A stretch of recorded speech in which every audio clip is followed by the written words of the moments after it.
Halo guys, balik lagi di channel. Setelah 1 bulan menggunakan Redmi Note 11 Pro 5G, ada beberapa hal yang saya temui di HP ini yang mungkin bisa menjadi catatan buat kalian yang lagi berniat membeli ponsel ini. Apa saja kelebihan dan kekurangannya? Nggak pakai lama, langsung saja kita bahas.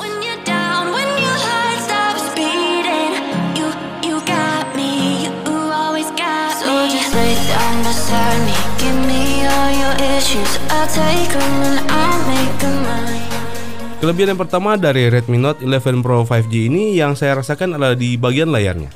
Yups, saya sangat suka dengan layarnya. Panel Super AMOLED-nya bagus dan sangat bisa memanjakan mata. Reproduksi warnanya vivid dan tajam, serta untuk penggunaan di bawah sinar matahari juga masih cukup oke. HP ini juga sudah support sertifikasi Widefine L1 yang artinya Redmi Note 11 Pro 5G ini sudah bisa kita gunakan untuk menonton video Netflix dalam resolusi tinggi. Pengalaman mengetik di HP ini juga sangat enak berkat haptic feedback-nya yang terasa berkelas dan tidak kasar. Saat digunakan untuk bermain game pun layarnya ini cukup responsif dan smooth serta tidak terasa ada delay yang mengganggu. Refresh rate layarnya yang sudah 120Hz juga cukup memberikan kenyamanan saat scrolling di HP ini. Kekurangan di bagian layarnya ini mungkin hanyalah pada fitur always on display-nya yang masih saja dibatasi hanya 10 detik saja. Padahal fitur ini cukup penting menurut saya.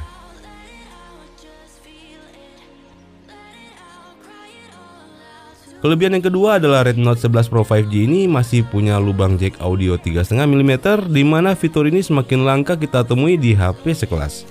Dan biasanya ketidakhadiran fitur ini akan jadi deal breaker bagi sebagian orang.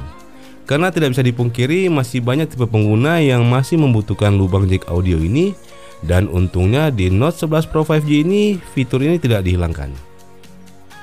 Keluaran suara di speaker bodinya juga menurut saya sudah bagus, walau masih lebih dominan ke mid and high, namun bassnya masih cukup terasa kok.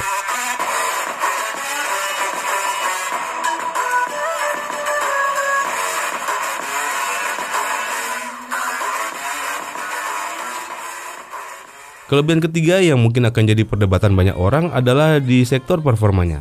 Untuk ponsel dengan bandrol harga 4,2 juta untuk varian 8/128 GB dan memiliki skor Antutu 300 ribuan serta sudah support jaringan 5G, menurut saya Redmi Note 11 Pro 5G ini masih sangat bisa untuk kalian pertimbangkan. Memang sih cukup banyak yang menyayangkan soal jenis chipset yang digunakan di seri ini. Tapi selama menggunakan ponsel ini, menurut saya Snapdragon 695 ini performanya nggak jelek kok. Hampir semua tugas yang saya jalankan di ponsel ini masih bisa dihandle dengan baik oleh chipsetnya.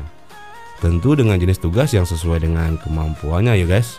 Asalkan kita tidak menggunakan standar chipset kelas HP 5 jutaan ke atas, saya rasa untuk penggunaan normal seperti gaming, multitasking, maupun hanya untuk sekedar aktif di media sosial, menurut saya Snapdragon 695 ini masih cukup bisa diandalkan. Ditambah HP ini sudah mendukung pengisian daya super cepat 67 Watt yang jadi kelebihannya yang keempat. Tentu akan jadi nilai tambah tersendiri di HP ini. Karena dengan fitur ini kita tidak perlu menunggu lama untuk mengisi daya di ponsel ini. Dalam pengguna saya untuk mengisi baterai di Note 11 Pro 5G ini dari 8 hingga 50% hanya butuh sekitar 15 menit. Dan untuk sampai ke 100% butuh waktu sekitar 43 menit. Dan ini sangat cepat menurut saya, mengingat ukuran baterainya yang cukup besar di 5000 mAh. Daya tahan baterai di HP ini juga sangat bagus menurut saya.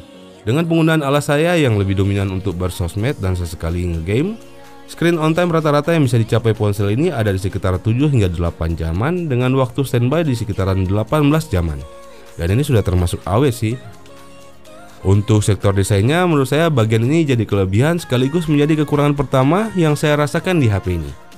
Kelebihannya menurut saya desainnya kali ini lebih fresh dengan pilihan warna yang lebih atraktif dengan tampilan bodi mengotak ala-ala iPhone, serta penggunaan material kaca di bagian back covernya yang menjadikan tampilan smartphone ini terlihat lebih berkelas dibandingkan kompetitornya.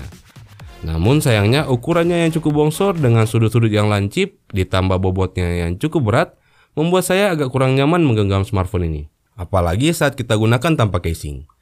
Dan menurut saya desain kotak seperti ini sebenarnya agak kurang pas sih jika diaplikasikan di smartphone berukuran besar seperti Note 11 Pro 5G ini. Desain seperti ini menurut saya akan lebih cocok jika digunakan di smartphone berukuran kecil atau compact. Namun ini kembali ke urusan selera sih. Untuk sektor berikutnya saya sendiri masih agak bingung ya guys, apakah bagian ini masuk dalam kelebihannya atau jadi kekurangan di Redmi Note 11 Pro 5G ini. Karena di satu sisi saya cukup suka dengan hasil fotonya, karena menurut saya gambar yang dihasilkan kamera ini terbilang cukup tajam dan detail, warnanya juga bagus, serta fitur HDR-nya juga sangat berguna untuk menyeimbangkan bagian highlight dan shadow-nya. Kamera ini juga memiliki sejumlah fitur-fitur tambahan yang cukup berlimpah, yang walaupun saat kita bandingkan dengan versi sebelumnya, sayangnya ada beberapa fitur yang di seri ini justru dihilangkan. Mulai dari tidak adanya lagi mode malam di kamera depan, tidak ada lagi mode vlog, fitur AI scene detection di mode portrait juga hilang, begitu juga fitur RAW dan S-Log di mode Pro-nya.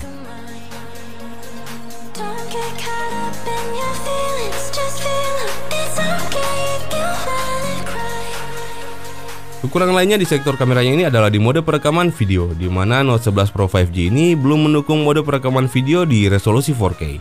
Hal ini cukup disayangkan sih, karena di versi sebelumnya sudah bisa 4K 30 frame per second. Saya sudah pernah membuat video perbandingan kamera Note 11 Pro 5G dengan pendahulunya Note 10 Pro, yang link videonya bisa kalian klik pada card di pojok kanan atas. Dan di situ sangat terlihat perbedaan kualitas serta kestabilan gambar dari keduanya. Saya berharap semoga kedepannya Xiaomi bisa mengimprove lagi sektor kameranya ini lewat update-update software berikutnya. Ya, dan ini adalah hasil perekaman video di kamera utama Xiaomi Redmi Note 11 Pro 5G di resolusi maksimalnya yaitu 1080 30 frame per second. Jika saya melihat di viewfinder, hasilnya memang terlihat stabil, tapi saat hasil akhirnya ternyata masih cukup goyang dan kestabilannya memang masih belum bisa sebaik di versi sebelumnya. Oke, sekarang kita masuk ke kesimpulan. Dengan segala kelebihan dan kekurangan yang sudah saya jelaskan di awal tadi, apakah Redmi Note 11 Pro 5G ini recommended? Jawabannya ya masih recommended. Tapi dengan sedikit catatan ya guys, menurut saya Xiaomi perlu memperbaiki harga jual dari Note 11 Pro 5G ini, agar kedepannya bisa menarik lagi antusias dari para Mi fans untuk melirik ponsel ini. Karena menurut saya untuk harga 4,2 jutaan dengan spesifikasi yang ditawarkan, menjadikan ponsel ini hype-nya agak kurang greget ya guys, dibandingkan seri pendahulunya atau smartphone lain di kelas harga yang sama. Bahkan tidak sedikit orang yang justru lebih memilih untuk memilih Redmi Note 10 Pro atau menambah beberapa ratus ribu lagi dan membeli smartphone lain seperti Vivo T1 Pro atau Poco F3 dibandingkan Note 11 Pro 5G ini. Karena ya itu tadi, pertimbangan harga dengan spesifikasi yang ditawarkan. Andai saja ponsel ini dijual dengan harga di bawah 4 juta, saya yakin Redmi Note 11 Pro 5G ini akan lebih menarik lagi. Gimana menurut kalian guys? Tulis pendapat kalian di kolom komentar di bawah ya. Oke guys, sekian dulu video kali ini, semoga bermanfaat dan sampai ketemu lagi di video-video selanjutnya.